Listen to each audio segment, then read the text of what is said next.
as has been introduced, I am not expert. I am still a student of yoga, and I continue my education. So when I was just observing what exactly is the peculiarity of this first session itself, correct? And as my name itself suggests, I am a humorous person, so I am not very serious yogi, correct? So the thing that I observed in the first session is that there are 3 doctors and 1 patient. So 3 doctors have already completed, what their presentation was to be done. And then the 4th patient is allowed to talk about. So maybe, I will try to put my views on the therapy aspects of yoga. And, when I'm talking about this as a patient, so this patient is slightly different in the sense that he has already witnessed 3, excellent lectures by eminent speakers in the field of yoga. So has developed some kind of a background as regard the, the philosophical aspects of yoga.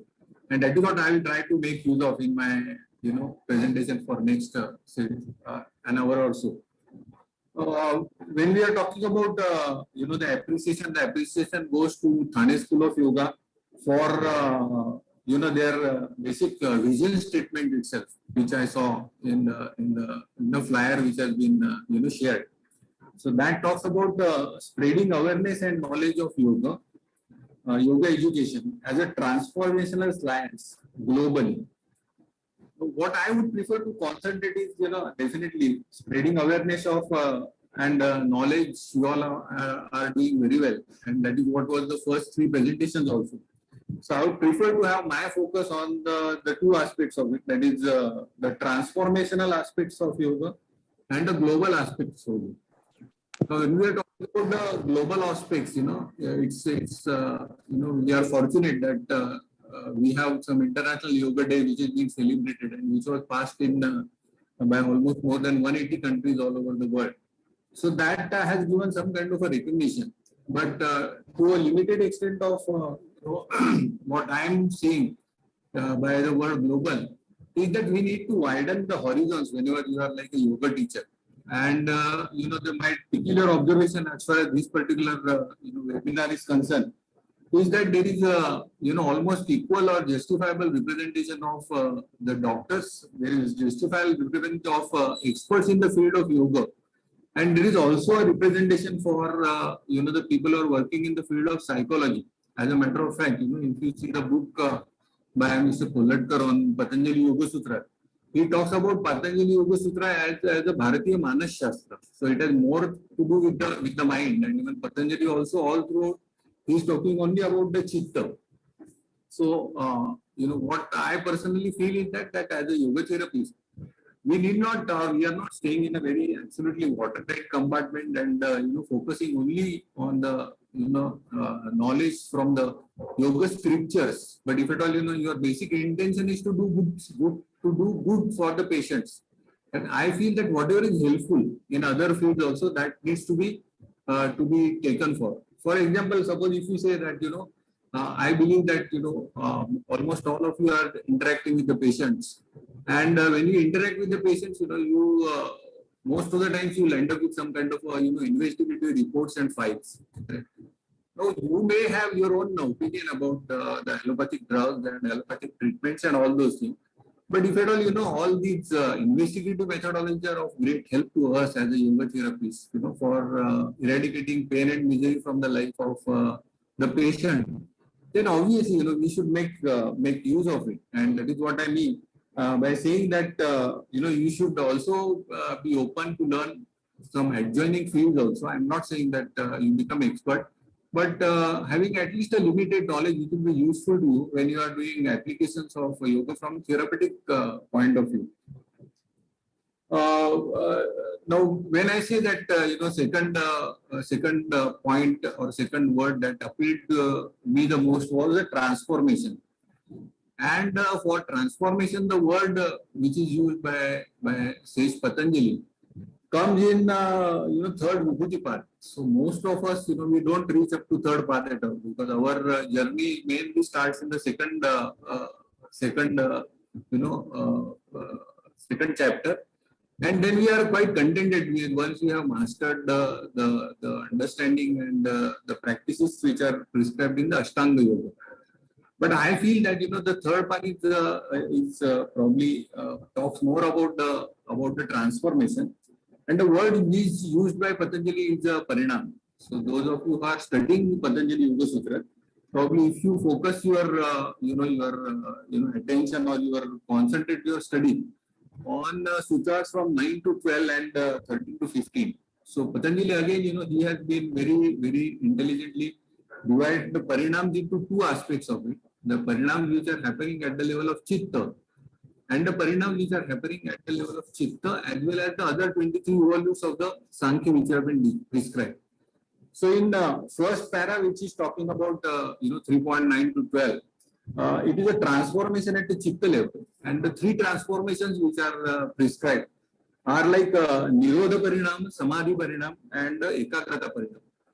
So this is what should be our focus as regards the teaching of yoga class.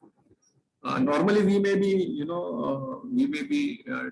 saying that the ultimate goal is samadhi, but the word samadhi, which is used in this particular chapter, talks about the Nirodha Parinam, which is described by Patanjali, and it comes first. So Nirodha Parinam is something that just to tell you in a very simple language. Right?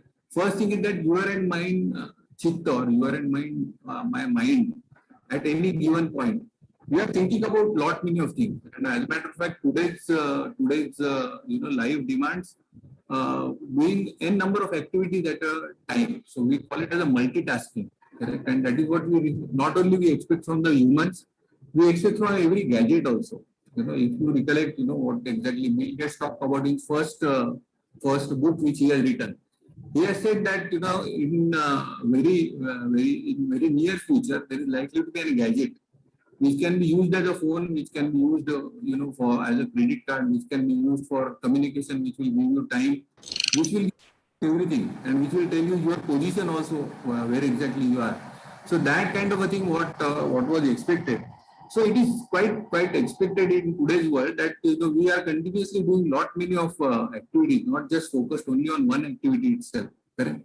And a classic example is that whenever we are having food, actually we are supposed to have a food. That's it. No?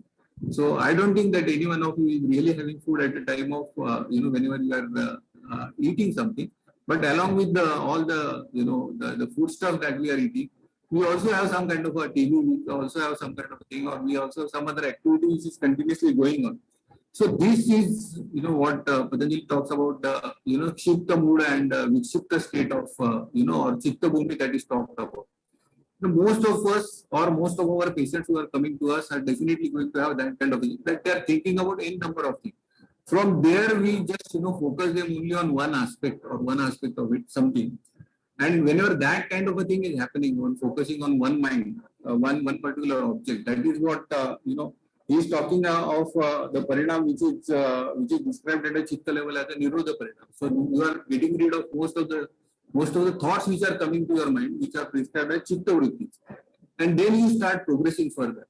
So why I'm saying all these things is that majority of the times whenever we as a yoga teacher or yoga therapist we are interacting with the patient, is our focus mainly on the technique and the final posture of the asana, or is our focus on the mind? So though we say a number of times that your mind should be thoughtless and all these things, but I don't believe that any one of us as a yoga teacher have some kind of a siddhi to understand what exactly is the state of mind. Correct? Neither there is any gadget to understand.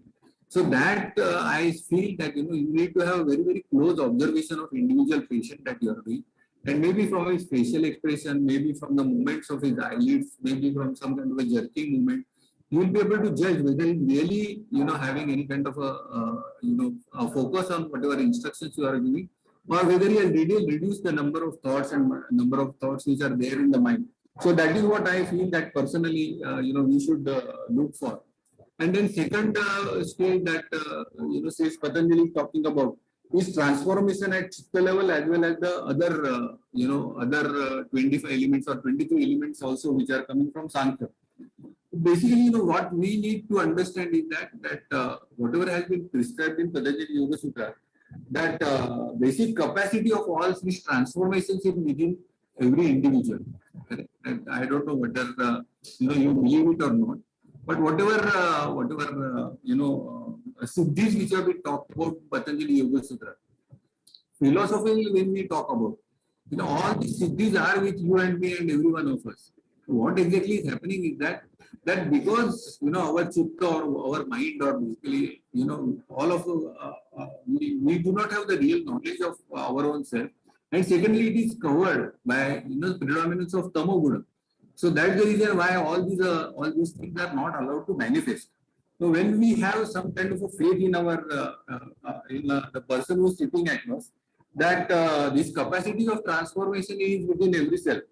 So we are just, as a yoga therapist, we are trying to help the patient to realize this.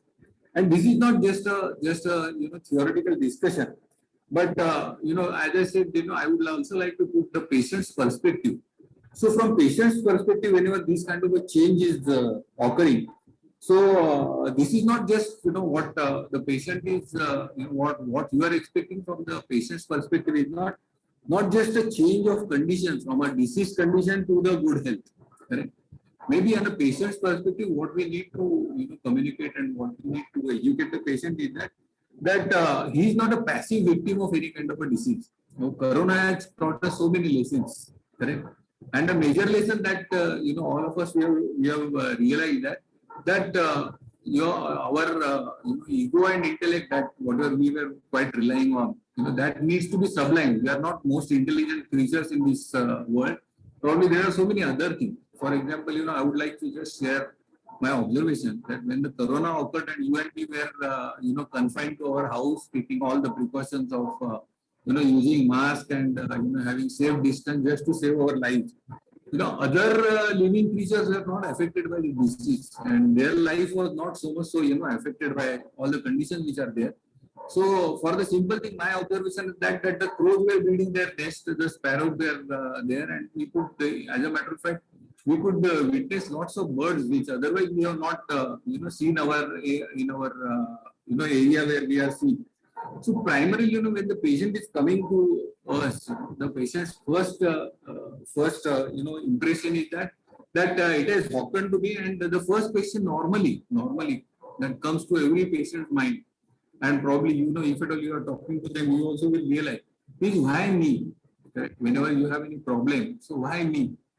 And that is the first question, because they always try to have some kind or carry some kind of a guilt in their mind that whether I have done something wrong, whether there were some mistakes on my part, and is it some kind of a punishment that destiny has given to me? So our first job as a therapist is that to eradicate that kind of a guilt from the minds. And it is quite hard to tell them, or maybe share some small stories or something that you probably might have read somewhere else.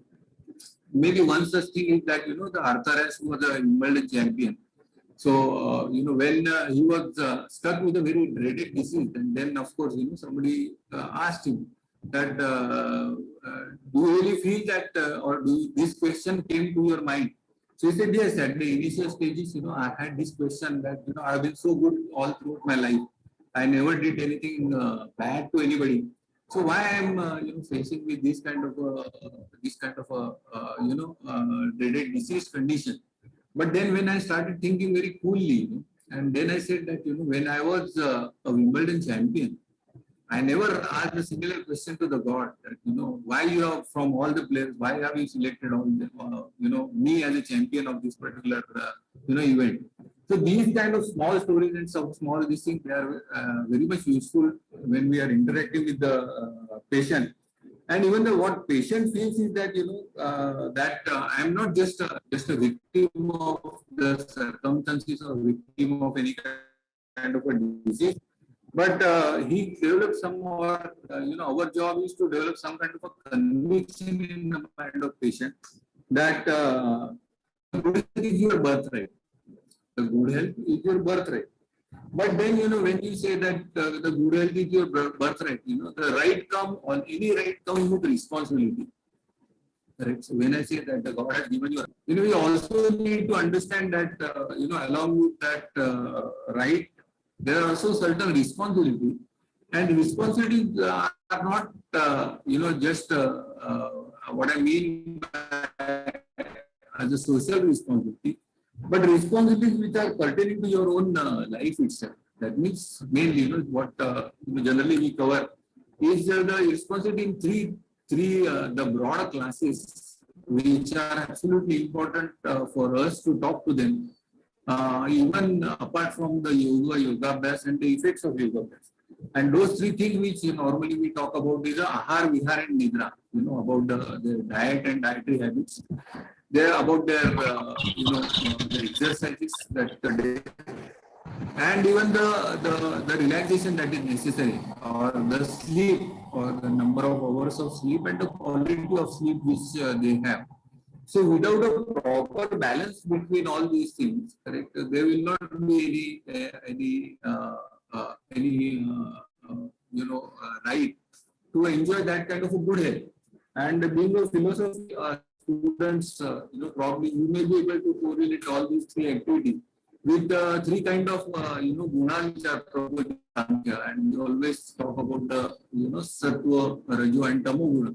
So whenever there is predominance of tamo guna, always it suppresses all other activities, all of us to have knowledge. And finally, that's the time that one very important point that I would like, or clarification that I would like to share with you is that whenever I talk to most of the yoga students or philosophy students, our opinion is that entirely our final interest is to have our chitta predominantly sattvic. So if at all you are talking about predominance of sattvic, it is good, but eradication of tamas or eradication of rajoguna is not possible, because the three gunas are the intrinsic part of the prakriti from which everything is evolved. So what you can do is that you can ensure that there is a predominance of all these things, and just if with special efforts, if you feel that, let us say that we are interested only in the study, and we would like to have, more and more about jnana. And jnana is represented in philosophy as a sattva guru. So if it all we say, right from morning, we are studying, even that may happen in kind of conferences also, that you are studying and gathering more and more knowledge. So, at during that particular phase of our existence, Sattva is trying to be more and more predominant. But a stage comes where the Tamoguna is so much so suppressed that it reverts, because it's not possible that, you can suppress that for a longer time. And at that time, the Tamoguna takes place. And you feel like, now you should have a relaxation. So even, I think thankfully or intellectually, even in some video conferencing also, they have said that, there will be some kind of a breaks to ensure that. Whatever we talked about, the transformation that, we said or that is what is our aim and objective as far as patients are concerned, is in perfect harmony with, this year's theme of United Nations, which we all will know about, the theme which is coined for this year's International Yoga Day, which talks about the well-being and, improving holistic health. So when we are talking about holistic health, we are not just talking about, eradication of disease. We are talking about, something much than.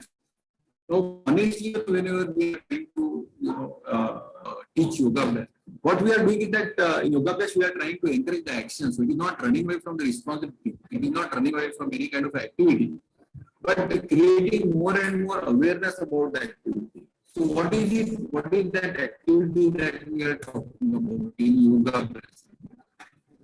Probably, if you have studied the technique of, the basic techniques of yoga, but the relaxation that is prayatna shaitilya, and the focus, which is like ekagra. It's very easy or very easy to understand, that we should have prayer. But that is what is primarily, it is what we call in our institute as a difference in relaxation. The differential relaxation means, when you, whatever activity you are doing, there are certain set of muscles which need to be, involved in that activity. But barring that, all other muscles are not involved in that particular activity. And, consciously we should understand that muscles which we are not using, they should be properly relaxed. Now, let us understand it in a practical way. So let us understand that you are doing two activities. One of the activities that you are trying to, lift a bucket full of water from the ground. Now, when you are lifting it, you have such a good grip on the bucket, and you are trying to put all your energy and putting all the efforts from all the muscles and synchronizing all those activities of the muscles for lifting it. So let us take another example, same activity, now lifting something from the floor, but this time you are trying to lift maybe a butterfly which is there on the ground, and you would like to ensure that since you are a staunch supporter of Ahimsa, you would like to ensure that you actually lift the butterfly and just leave it and allow it to just fly away. So when you are doing both these activities, what is important is that in first case we were using all sets of muscles which are there or which God has gifted in our hand. In second set of activity, we are very cautious, and we are ensuring the pressure that we are putting is so low, or the number of muscles that we are using is so less that will not create excessive pressure, correct, to the butterfly, and that will not create any kind of a harm to it. So this kind of a differential relaxation, which is of paramount importance in any kind of a yoga class, correct? This is what is expected to be taught and is expected to be focused whenever we are talking of the yoga session. Now, when we observe the class and observe it very carefully, what we observe is that most of the time the focus is on the ideal posture and on the technique, what we should do and how we should go and achieve the final posture.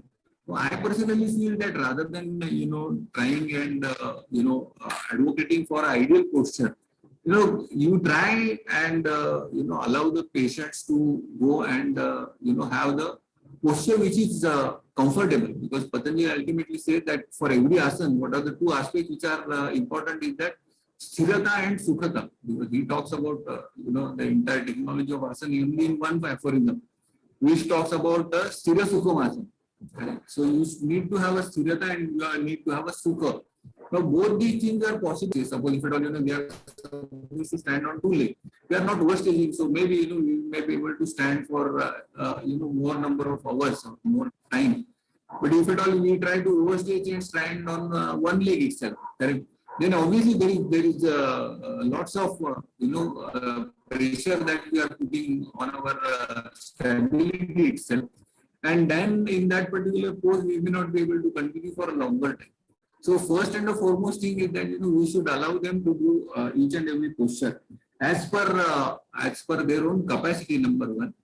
And after the final posture is achieved, to guide the patients to say whether which are the set of muscles which as you are observing, which are unnecessarily being used.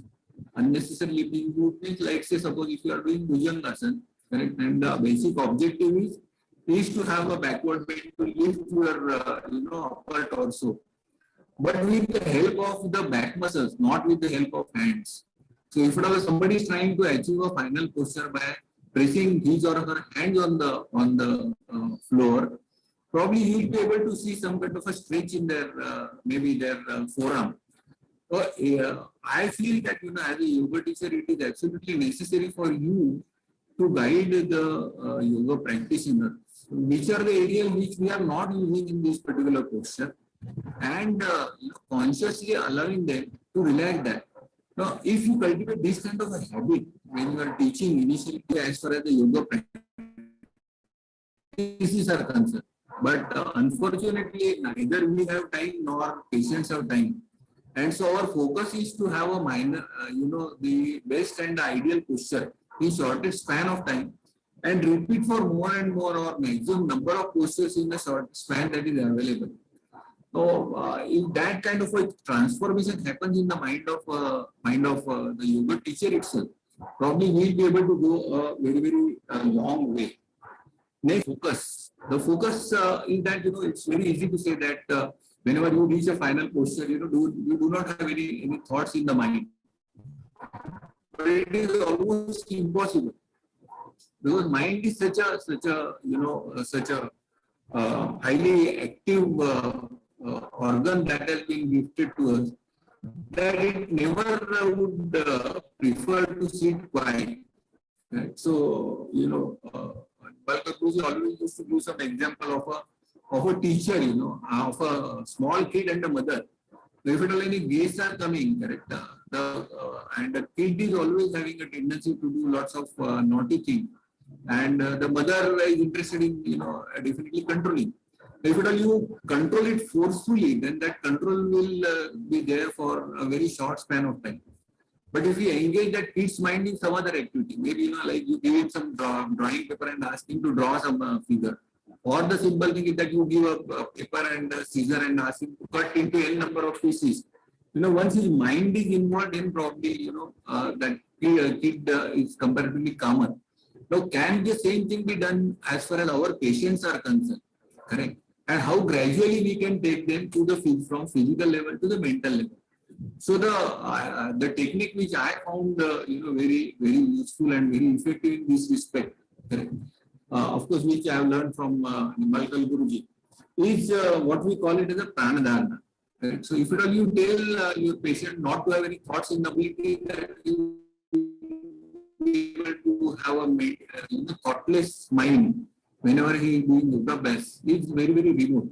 So what I feel is that initially whenever you are trying to teach any yoga, tell them to start counting the breaths. Okay? So what is happening is that first there is the awareness of the breathing process which is going on continuously, which you and I have lost. Which in the earlier session itself we were brought to the awareness again about the breathing process. So once you have some kind of awareness of counting, and then slowly, counting is one attempt to suppress the aspect of yoga best, right? So from physical counting, we just take them to the Sparsha Tanmatra. So Sparsha is when you are breathing in and when you are breathing out, correct? There is a sparsh of the air, correct? The air touches my nostrils. So ask him to focus on that touch sensation. And that again will be useful for focusing the mind. And the third stage is that we still ultimately it is a journey from out to in. So when you are doing it, at least try to go to the level of soft palate, where whenever you are trying to breathe in, the air is slightly cooler, and whenever you are trying to breathe out, it is slightly warmer. So develop some kind of a habit of to the patient of going into deeper concentration by concentrating on whatever is the change in temperature of the air that we are breathing in and whatever air that we are breathing in. Of course, it's not very easy. Right? So what we have to tell is that we have to practically tell him. So when we say I am talking about just a sparsha of air, if you just go on delivering lecture and saying that this is what you are supposed to do, probably he may not be able to do it. But just ask them to have a hand in their front and then just blow the air. So then he realized that yes, I have some kind of a sensation. Correct. So and highlighted whenever they are trying to teach the yoga abhyas. Most of the time, another observation is that whenever we are trying to use yoga from therapeutic perspective, our focus is mainly about the local effects of the asanas. Correct. We classify effect in our institute at 3 levels. One is the local level, second is the associate, and third is the central level. So whenever we are seeing, or even if if any patient is coming to and if the first question is that maybe I am having the diabetes and I have been told that yoga may be useful. So which asanas and pranayamas I should do? So even the patient himself is having firm idea in his mind. But at this time, it's our effort should be there to ensure that maybe the recommendation may be on the basis of the local effects of that particular posture. But as a yoga therapist, your focus should be on the central effect, that is the transformation which is happening in the patient. Uh, that only in that particular aspect only, if at all we have this viewpoint as regards the teaching the yoga best, then only yoga best can be used for transformation.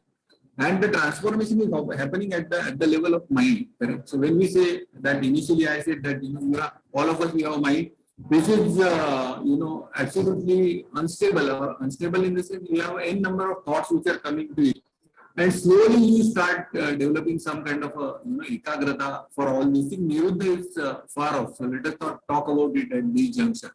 So at least even if we try to develop only kind of a one thought in the mind, so that is to learn it ourselves from our own life experiences. So probably you just see that what was your experience of learning a bicycle? When you learned the bicycle, riding a bicycle for the first time, probably somebody explained to you and just gave a bicycle, and then you knew that there are a lot of things which are to be done and which are to be focused. The first thing was maintaining a balance with such a small wheels and thin wheels. Second was that you need to press the pedals, but pressing his pedal was very tactful thing. In the sense, when you are pressing the left pedal, that you have to, pedal will come up automatically. You also have to hold the handle, because that gives you direction. And remember the first grip that you had on the handle, and gradually how it got reduced. And you also have to have awareness about the road, about the brake, and about the bell. Now all these things, were the thoughts. So your mind had n number of things to be focused on, and so it was difficult for you. Now over a period of time, what exactly happened is that one by one, everything started becoming like a reflex action. That means your mind was focused on all these things, but it was happening automatically. So then you had a relaxed ride on the bicycle, and even talking with your friend also, you had no problem in controlling all the things that you listed on the first list. Your grip also reduced. You may be able to talk also, and then everything was going very smoothly. So why this happens? Try to apply your mind on that, and why and try to understand why exactly transformation happened. So this transformation happens because of what we call it as a samskar, which goes on getting accumulated in your chitta, and that is helpful for transformation of chitta. Correct. So I say that when we are trying about something to the patient, in the first few hours of teaching itself, don't expect that any kind of a transformation is likely to happen. But in first maybe a few days, it's quite likely that the patient may not be able to really calm his mind, but maybe he will have momentarily experiences of some kind of ekagrata, wherein their mind was really focused, and that is what should be our attempt as a yoga teacher. Now, when he goes to that particular stage and gets one experience of ekagrata, that samskar which gets accumulated in the mind goes on further strengthened whenever he does he or she does the abhyas again and again and again, and the repeated abhyas of it. And that's the reason why Patanjali is insisting on, whenever we are talking about abhyas, to be done for a long period of time without any break. So without any break, when we are doing all these things, and every time we are doing yoga class and trying to have that kind of experience of ekagrata, all those experiences, they have a cumulative effect in your mind, and then only your transformation takes place at the level of chitta. So that we should be aware of as a yoga therapist, and we should try and make attempt, and maybe I personally feel that you should also try to make a record of it as your observation as regard the patient that you are trying to teach. And many times I say that when we say that this Purusha Tattva, or this kind of ability to know, or this kind of consciousness in all jivas, this kind of a training is possible for all the animals also. It is not just only because we are trying to study the Yoga Sutras, and because we have written the philosophy, we say that the human beings have the highest intellect and all those things, and highest ability which are gifted. I personally feel that all these kind of abilities are there, and that especially you realize whenever you start studying about pratyahara. So whenever you concentrate on ability to see, you say that my ability to see is very very limited as compared to so many animals. My ability to to see is restricted to certain kind of a visible spectrum only. However, there are so many animals which can definitely have much every sense that we have been gifted by the God, and so we realize that just dependence of too much on the sensory input. We have to drift our mind from that particular thing. The two main points as regard the yogic, therapeutic applications of yoga abhyas are concerned. One which is very important is there is a dramatic shift as far as the concept of disease is concerned. Let us see how exactly that we are. Joshi sir please video बंद करून बोललात तर जरा थोडस व्यवस्थित, कारण की network मुळे तुमचा आवाज जरा थोडस येत नाही. I will do that. Okay, now is it okay? Yes sir, yes sir. Now is it okay? Okay, I will try for that. Yeah, thank you so much. Yeah.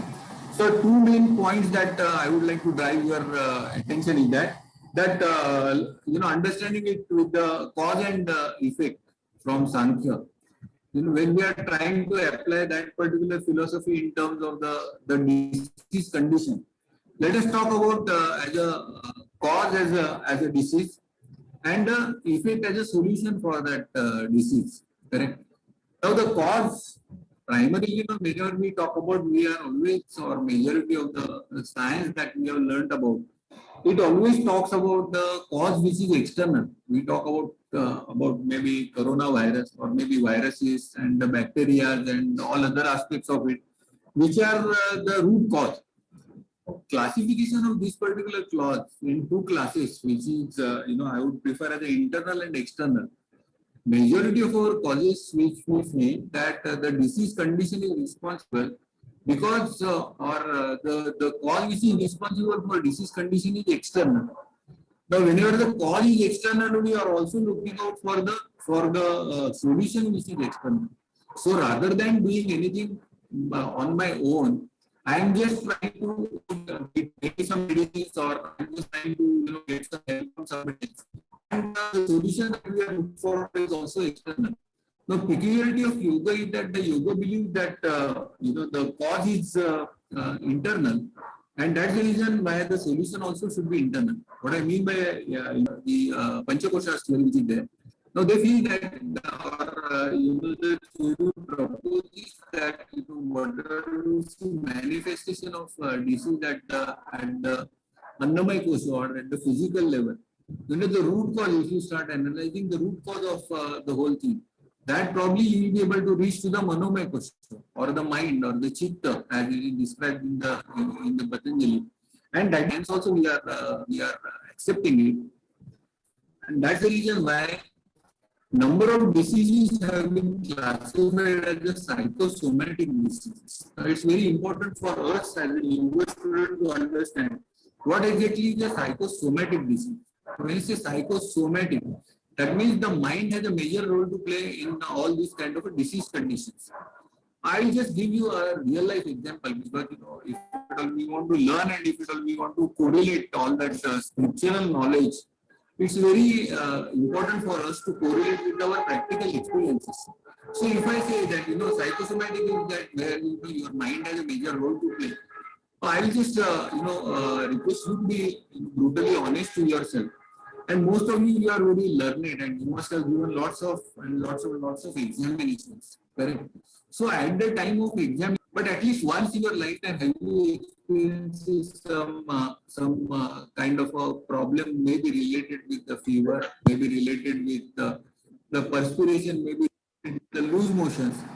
And at that time, let us be very clear about it, that physiologically there was nothing wrong with you. Correct?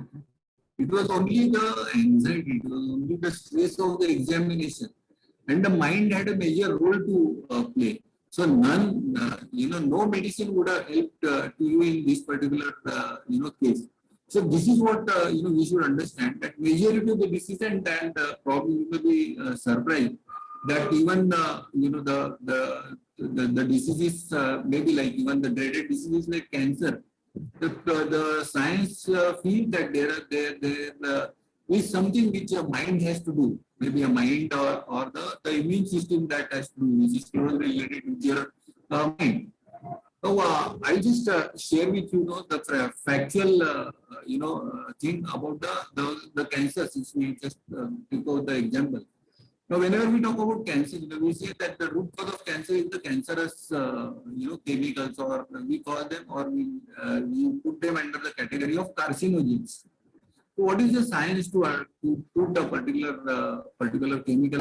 We do a simple experiment that we put maybe 10 mice of the same weight, correct? And we take a similar, chemical and try to apply exactly at the same part of their body, the same chemical in the exactly same dose. But if it was more than 50% of the mice developed some kind of a cancerous growth in that particular area, we say for the cancerous growth, correct? And we classify as a cancer as a carcinogen. So maybe you should try and apply your mind and say that in none of the cases, the literature report that we have taken 10 mice or 50 mice or 100 mice, and all the hundreds develop cancer. It never happens. So if it all the chemical is same, correct, the weight of the mice is same, entirely biologically they are same. So what is the factor which is responsible for some mice? We do not develop the cancer at all. So that is something which drives us to something which is beyond only at the physical level. And then we come to the much broader perspective of the yoga and broader perspective in terms of the health. So yoga considers do not consider or yoga focuses not only on the disease, but it is on the patient as a whole individual, on the self. Really, we should understand is that there is a continuous integration and interaction of our body, mind and spirit. Internally, it is all happening, correct? So just to give you a simple example, whatever activity you would like to do at a bodily level, correct, will not happen unless until that thought comes to your mind and that mind acts on it, and then certain message is passed to the relevant muscles or relevant body organs to perform that kind of activity. So there is a continuous activity between all those things, right? Now, whenever these kind of activities happening within kind of elements existing even in the entire universe also, correct? So we are just a small proportion of this entire universe. So this kind of interaction of body, mind, and spirit is happening at the external level, in the external environment also. Correct. Now, whenever there is a state of equilibrium, whenever there is a balance in all these things, that sthiti or that particular thing will be called as a good health. And whenever there is an imbalance, that will be called as a disease. Now, again, let us come back and understand at a more practical level. So, since we have some eminent Ayurvedic doctors also, probably they may be able to be called as a 5 Mahabhutas which are proposing Sankhya philosophy, and the entire perceptible world that we see, including your and my body, is made up of these Pancha Mahabhutas, and we title them as Prithvi, Aap, Tej, Vayu and Akash. So at this juncture, I would like to draw your attention and request you to be very clear, because all these names are quite confusing. Right? Because just when you say the Prithvi, the first thing that comes to your mind is the planet Earth on which you and I are living. Correct? And we know that this is a round shape, and 3/4 of the area is covered with water and 1/4 with the land and whatnot. So when we are talking of the Prithvi as a Mahabhuta, it is not this Mahabhuta, but anything which is solid. Probably this takes us very close to the science observation of classification of matter. into solid, liquid, and gas and plasma. So that can be correlated with the philosophical, understanding itself. So when we say that, we have we have our own body, or we have our own system, which is absolutely in a balanced state. Balance means with all these, which are like, earth, water, fire, air, and space. So they are in a balance, absolutely balanced state of mind. So whenever we have disease, let us talk about any disease. Let us say that a disease condition. Let us take example as a loose motion. Now in loose motion, what exactly is happening is that there is lot of fluid that we are losing, correct, out of stool. So there is more and more loss of maybe our vayu, mahabhuta, gross elements from which your body is made. Then that is something which is loss of Jalatattva. And that's the reason why, even if you go to a doctor also, apart from giving you medicine, he always advocates that you need to drink plenty of water. And if at all, some of us, if at all, if you have visited any remote part of our country, wherein the medical facilities are not, so responsive, you are getting the probability of contaminated water, and all these kind of emotions is very rampant in that area. You will find that even on various houses itself, it is written that Julaba or Guni meets Sakar Pani. If you have these kind of excessive, very liquid stools that you are passing, the best thing that you call to it and gallop it every time, just to ensure in scientific way, just to ensure that whatever water you are using is replenished. And if you do not replenish it, then probably you will go to a very serious stage of dehydration, and then probably that may be a life threatening also. Correct? So that part we need to understand, and that probably we can understand better when we have some understanding from of these cross elements from which our body is made, or with respect to philosophy, and also with respect to health science like the Ayurveda. Now, the basic, the efficient of the basic effectiveness of yoga practice is in the attempt that we say that there is an internal mix balance between your all the gross element that we have within our body, and also balance between our body, mind, and spirit. Now, this attempt, we try to disturb this attempt, or we try to disturb this equilibrium by violating the laws of nature.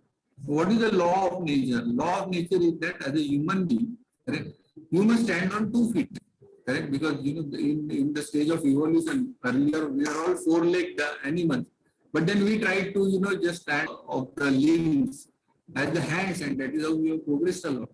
So our normal state is to stand on both the legs. Now during our day-to-day activities, do you have any activities in which you are trying to have more focus only on one leg? You are trying to have some kind of imbalance. So that is bound to result in some kind of a problem at the physical level itself. So if at all you would like to do this experiment on yourself, because I always say, before you try and tell this, you try and do this experiment yourself. So the simple experiment is that in your own house for maybe just a few hours, you wear a high heel shoe in one of your legs and let all your activities that you are doing. So what you have done is that you have induced some kind of imbalance in the natural balance that is there, and that will result into some kind of inconvenience within few hours itself.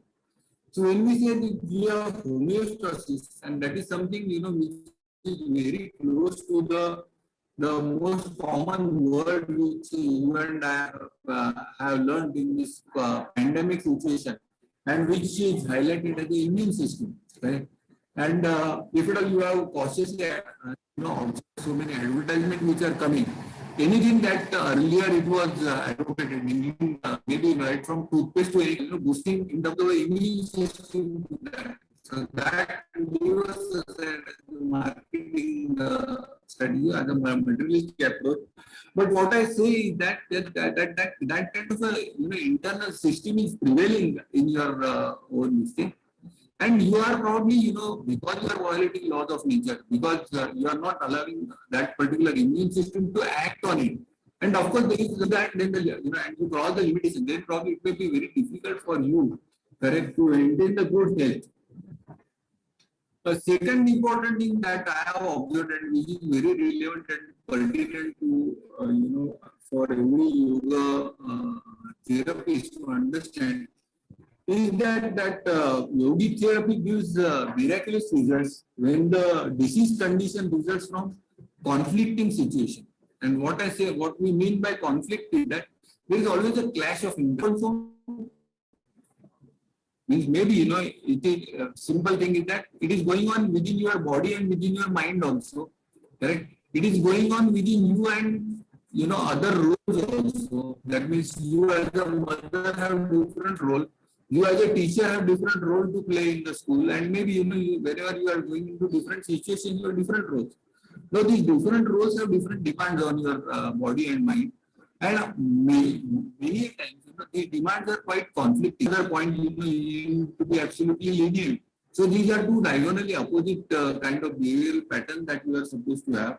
And these kind of conflicts create, a lot of problem within. And these conflicting situations can be best handled, correct, by practice of yoga best. So when you are trying to analyze what exactly is the conflict, if you want to quantify, you develop that kind of habit in analysis of this, the reason or root cause of the problem.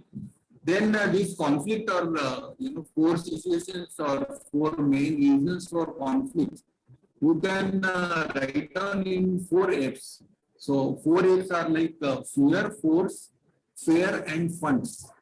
Now let us spend a couple of minutes to understand what are these. What do we mean? What do you understand by that?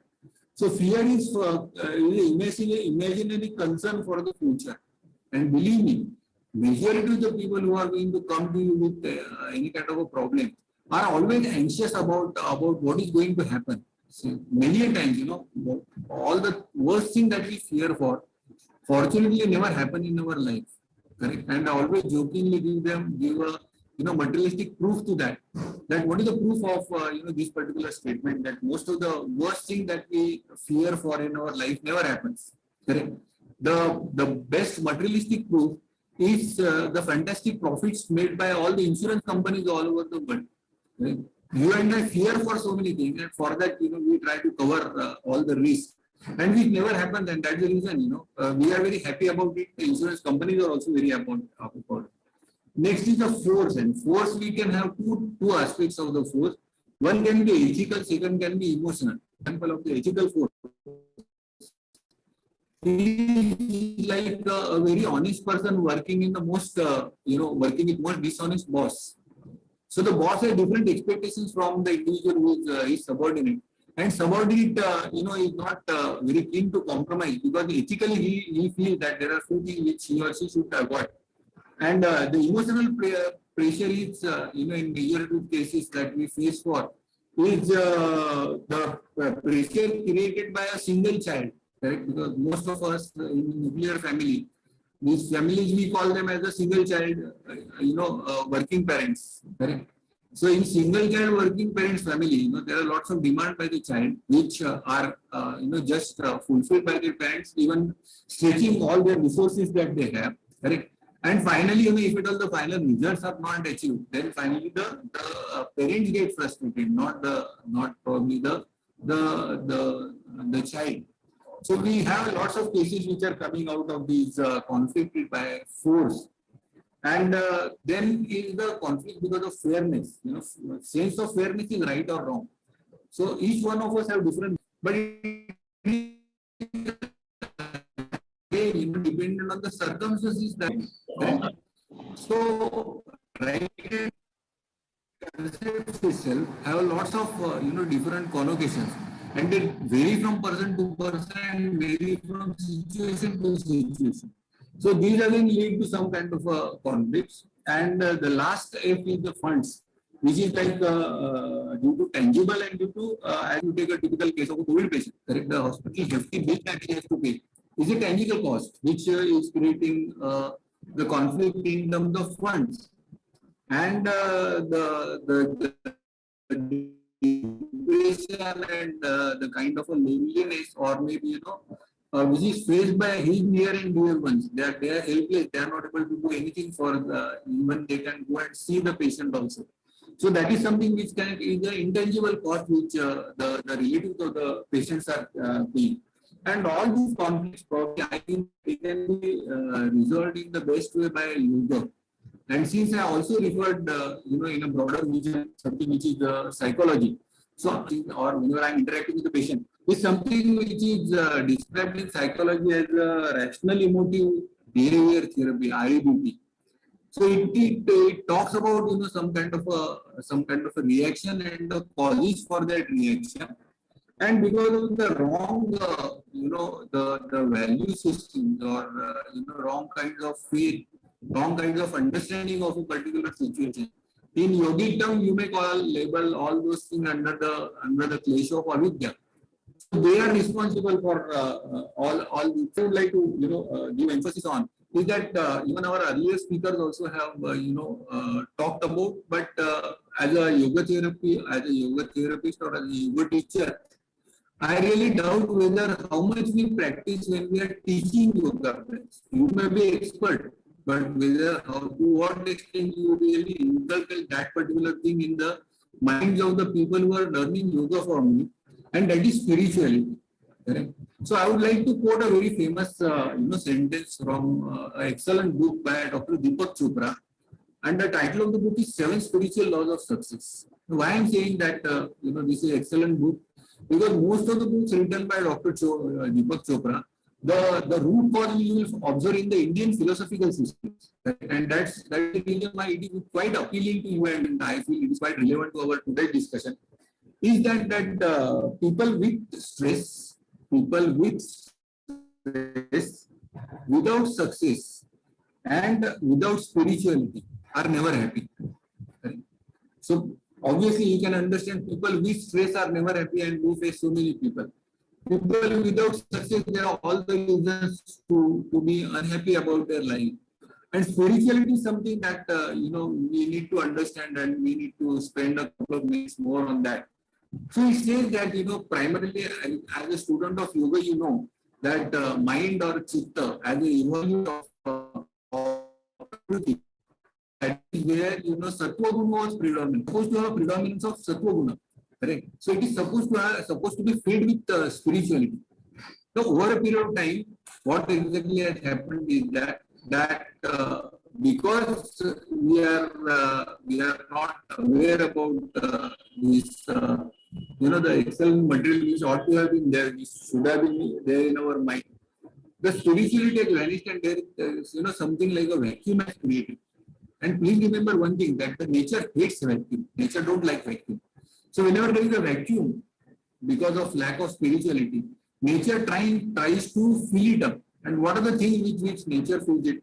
Nature fills it with maybe with the hatred, with the selfishness, with all other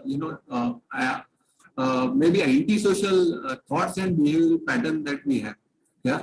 So the best remedy for it is that we should also try to bring in the transformation at the level of the chitta itself, correct? And that was my main focus. As I said, that I had to pick up only one word from the base. And I said that we should not try or aim for the transformation only at the level of or the level of body, and getting rid of the disease which is manifested at the body level.